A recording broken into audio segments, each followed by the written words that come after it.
Good morning. आज के मेरे टॉपिक का नाम है Travis and the theory of trade. Travis सबसे पहले ट्रेविस थ्योरी ऑफ ट्रेड से शुरुआत करते हैं। जो ये ट्रेविस थ्योरी है वो एक एक्सटेंशन है एचओ थ्योरी का। HO theory ability approach to the international trade, यानी ये ट्रेविस थ्योरी एक्सटेंशन है एचओ का। और उसने ये बताया कि जो थ्योरी ऑफ ट्रेड है वो दो चीज़ों पर डिपेंड करती है, एक जो डोमेस्टिक अवेलेबिलिटी पे या नॉन अवेलेबिलिटी पे। ठीक है, जो डोमेस्टिक अवेलेबिलिटी का मतलब हुआ है कि वहाँ पे ट्रेड पॉसिबल है, और इसका मतलब हुआ है कि इसमें ट्रेड पॉसिबल नहीं है। फॉर एग्जांपल इसमें लिख सकते हैं कि इसमें कार है, उसमें ट्रेड हो सकता है, इसमें साइकिल है, इसमें भी ट्रेड हो सकती है। डोमेस्टिक अवेलेबिलिटी है, इसमें ट्रेड हो सकता है। और दूसरा ये है नॉन अवेलेबिलिटी, इसमें नो कार है और नो साइकिल है, इसमें ट्रेड नहीं हो रहा है, वो बिल्कुल ही नहीं हो रहा है। बिल्कुल ऐसा ट्रेड हो रहा है कि हम अपने ही डोमेस्टिक को ही फुलफिल नहीं कर पा रहे, तो हम कैसे एक्सपोर्ट करेंगे। और जो नॉन अवेलेबिलिटी है वो दो चीज़ों पर डिपेंड करता है, एब्सोल्यूट सेंस पे करता है और रिलेटिव नॉन अवेलेबिलिटी पे करता है। एब्सोल्यूट सेंस पे होती है बिल्कुल ही कार नहीं है, बिल्कुल ही कार का ट्रेड बिल्कुल ही नहीं हो रही है कार में। दूसरा है रिलेटिव नॉन अवेलेबिलिटी, इसमें कुछ ही कार है, पर जिसमें कुछ कार है वो इसकी सप्लाई इतनी कम है कि मैं अपनी डोमेस्टिक रिक्वायरमेंट को तो फुलफिल नहीं कर सकती, तो तुम एक्सपोर्ट कैसे करना। तो जो एक ट्रेविस है वही कहता है कि ability depend upon some factor. जो इसकी थ्योरी ऑफ ट्रेड है एबिलिटी, वो जो एबिलिटी है वो तीन चीज़ों पे डिपेंड करती है, नेचुरल रिसोर्सेज, टेक्नोलॉजिकल प्रोसेस और प्रोडक्ट डिफरेंशिएशन और गवर्नमेंट पॉलिसी। जो नेचुरल रिसोर्सेज, जैसे कि इसके पास नेचुरल रिसोर्सेज ज़्यादा हैं तो वो ज़्यादा ट्रेड कर सकता है, अपनी डोमेस्टिक को भी अच्छे से फुलफिल कर सकते हैं और एक्सपोर्ट भी कर सकते हैं। इसके बाद टेक्नोलॉजिकल प्रोग्रेस, जैसे टेक्नोलॉजिकल प्रोग्रेस में होता है कि हम अपनी मैन्युफैक्चरिंग में नए मशीन लेके आ रहे हैं जिससे हम उससे ज़्यादा गुड्स प्रोड्यूस कर सकते हैं, तो हम एक्सपोर्ट भी कर सकते हैं। अगर हमारे में टेक्नोलॉजिकल प्रोग्रेस नहीं होगी तो ना हम एक्सपोर्ट कर सकते हैं, ना ही अपने डोमेस्टिक के रिक्वायरमेंट को फुलफिल कर सकते हैं। प्रोडक्ट डिफरेंशिएशन, जो प्रोडक्ट डिफरेंशिएशन है वो ये कहता है कि इसमें कि जो अगर प्रोडक्ट डिफरेंशिएशन, जैसे हमारा प्रोडक्ट डिफरेंशिएशन और हम दूसरे मार्केट में गए, हम एक्सपोर्ट करना चाहते हैं, अगर प्रोडक्ट डिफरेंशिएशन ज़्यादा नहीं है तो हमारे एक्सपोर्ट बढ़ जाएंगे। पर अगर क्या हुआ कि अगर उस दूसरे वहाँ के लोगों ने ही वही सेम जो हम वहाँ बेच रहे हैं वैसे के वैसे एक और प्रोडक्ट करिए, तो हमारे एक्सपोर्ट भी कम हो जाएंगे, हम वहाँ पे मोनोपोली भी सेटअप नहीं कर पाएंगे। इसके लिए ना लिंडल एक एग्जाम्पल लेते हैं समझाने के लिए। जैसे कि 4 कंट्री हैं, ए बी सी प्रोड्यूस कर रही है व्हीट और बी सी डी प्रोड्यूस कर रही है आयरन ओर। तो इसमें ये उन्होंने बताया जो ए बी सी और बी सी डी हैं, जो बी सी कंट्रीज हैं वो दोनों में ही अच्छी हैं प्रोड्यूस करने के लिए। कौन सा गुड? व्हीट और आयरन ओर। व्हीट और आयरन ओर दोनों बहुत अच्छे से कर रही है। तो क्या होगा, जो कंट्री ये है वो अपने एक्सपोर्ट कर देगा व्हीट को डी के पास, और जो डी कंट्री है वो एक्सपोर्ट करेगी आयरन ए को। तो इसमें ट्रेड बताया कि इन चारों के बीच में ट्रेड कैसे होगा। तो इसमें कंट्री बी और सी के बीच में ऐसे ट्रेड होगा कि उनका जो ट्रेड होगा वो कंपैरेटिव कॉस्ट एडवांटेज के जरिए होगा इन दोनों के बीच में। अभी डोमेस्टिक ही ट्रेड चल रहा है। अभी डोमेस्टिक ट्रेड हम लोग कैसे करेंगे कि फॉर एग्जांपल जो बी कंट्री है उसको 6 वीट के बदले सिर्फ 1 स्टील मिल रहा है, और जो कंट्री सी है उसे 4 वीट के बदले सिर्फ 1 स्टील मिल रहा है।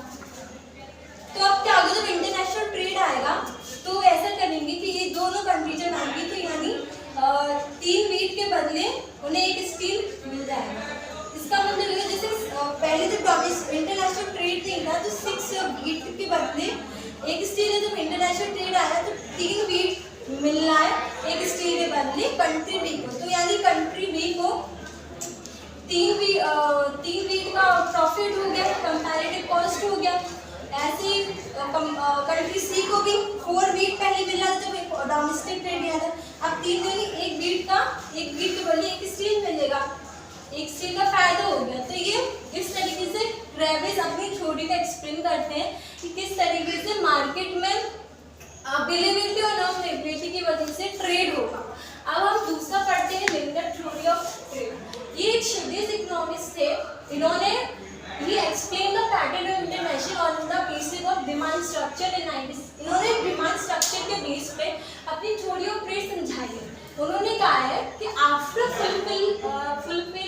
fulfill the requirement of the domestic demand then manufacture product export. अपनी डोमेस्टिक रिक्वायरमेंट को फुलफिल करने के बाद ही हम मैन्युफैक्चर प्रोडक्ट एक्सपोर्ट कर सकते हैं।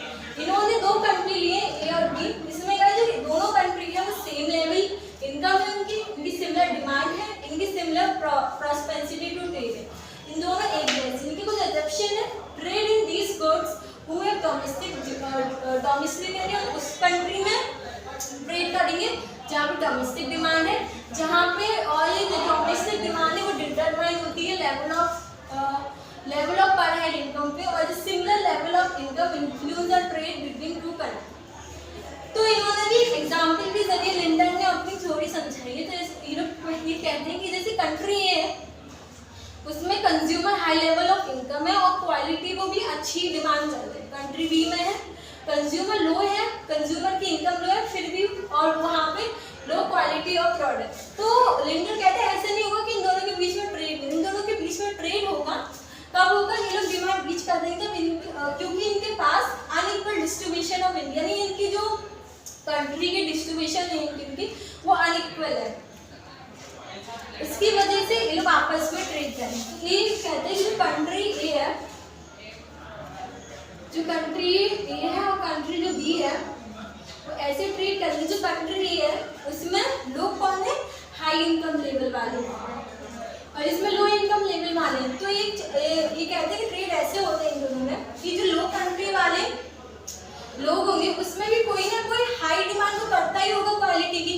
क्यों करते हैं, क्योंकि income unequal distribution of income है, इसलिए यहाँ पे जो हाई क्वालिटी वाले लोग होंगे जो कंट्री बी में जो हाई क्वालिटी प्रेफर करते होंगे, यहाँ से कंट्री ए का एक्सपोर्ट होगा हाई क्वालिटी का।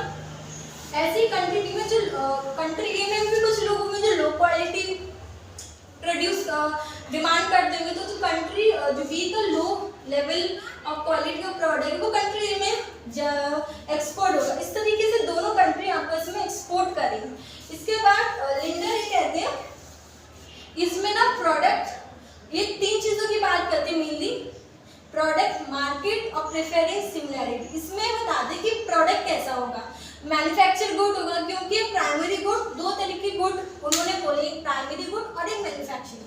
जो प्राइमरी गुड्स हैं वो तो जैसे कि एकदम बेसिक कोई मैन्युफैक्चरिंग में से इंडस्ट्री आ गई, तो इन्होंने कहा कि जब भी जो गुड्स प्रोड्यूस होंगे या सेल आउट होंगे वो मैन्युफैक्चर गुड्स। उन्होंने मार्केट, हाँ इन्होंने कहा था जो extension of domestic market leads to foreign market. इन्होंने कहा है कि अगर हमारी डोमेस्टिक मार्केट का एक्सटेंशन होगा तो फॉरेन मार्केट का भी एक्सटेंशन। वो ये कहते हैं कि जो डोमेस्टिक मार्केट है उसमें भी इकोनॉमी ऑफ स्केल होगी। इकोनॉमी स्केल का मतलब क्या होता है, प्रोडक्शन ज़्यादा है, इनकम ज़्यादा है हमारे पास और कॉस्ट हमारी कम आ रही है। तो जब ये ऐसा होगा डोमेस्टिक मार्केट में तो इनडायरेक्टली वो फॉरेन मार्केट में कन्वर्ट हो जाएगी।